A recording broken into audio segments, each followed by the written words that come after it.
तोच समुद्र त्या मिठागरामध्ये आल्याच्या नंतर मीठ रूपाने काय होतो तर त्या ठिकाणी संकुचित होतो. पहा, समुद्राने आता कशाचं रूप घेतलं? मिठाचं रूप घेतलं. मग आता पहा, तोच समुद्र वाफ्यामध्ये आला. वाफ्यातला समुद्र मिठात रूपांतरित झाला.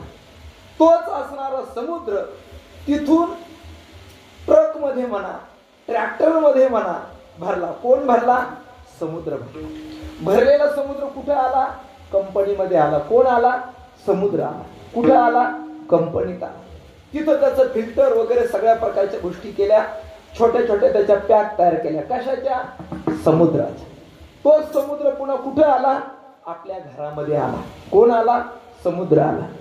तोच समुद्र पहा घरामध्ये आला. घरामध्ये आल्याच्या नंतर कुठं भरला गेला? बरणीमध्ये म्हणा. पूर्वीच्या कालखंडामध्ये कुठं भरला जायचा? गाडग्यामध्ये. बरोबर आहे का नाही? कुठला समुद्र आला? कुठं? घरामध्ये. कुठं आला? गाडग्यामध्ये. कोण आला? समुद्र. हा तो समुद्र पुन्हा कुठं घेतला गेला? त्या वाट्यावरती. बघ तो पाटा नाही का, पाटा, त्या पाट्यावरती घेतला गेला. एकदा असा प्रसंग निर्माण झाला. त्या असणाऱ्या कोल्हापूरच्या आमच्या मिरचीताई अगोदरच येऊन उपस्थित झाल्या. त्याच्यामध्ये कोण आला? हा तो समुद्र नाही का, ते मीठ आलं. आल्यानंतर हिला पाहिलं का हो, त्या समुद्राने पाहिलं आपण मुंबईची नाही का.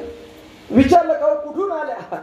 म्हटले आम्ही कोल्हापूरहून आलो. तुम्ही कुठून आले? म्हटले मुंबईवरून नाही का. आता समुद्राला थोडस जरा हायफाय वाटत होतं. आपण कुठून आलो? मुंबईवरून आलो. मग मुंबईचे समुद्र महाराज मिरचीताईशी थोडासा संवाद करतायत अभिमानामध्ये. तिनं सांगितलं फार अभिमान करू नका, थोड्या वेळामध्ये आपल्यावरती रोड रोलर फिरणार आहे म्हटले या ठिकाणी नाही का. फार अभिमानात राहू. पहा, एक कालखंडामध्ये व्यापक असणारा समुद्र ज्यावेळेस संकुचित होतो त्यावेळेस त्याच्या जीवनामध्ये बद्धता तयार होते, त्याच्या जीवनामध्ये दुःख तयार होतं. तसं हनुमंतरायाला विचारलं, हनुमंतराय तुम्ही कोण आहे नाही का. त्यावेळेस हनुमंतरायाने रामचंद्र प्रभूंना उत्तर दिलं त्या ठिकाणी की देहदृष्टीने जर पाहिलं तर तुमचा सेवक आहे, जीव दृष्टीने जर पाहिलं तर तुमचा अंश आहे, आणि व्यापक दृष्टीने जर पाहिलं त्या ठिकाणी तर तुम्ही आणि मी एक आहे. हनुमंतरायाच्या ठिकाणी मुळात बुद्धिमत्ता असल्यामुळं नाही का त्यांचं वर्णन केलेलं आहे. मनोजवम मारुततुल्य वेगम जितेंद्रियम बुद्धिमतां वरिष्ठम वातात्मजं वानरयूत मुख्यम श्रीरामदूतं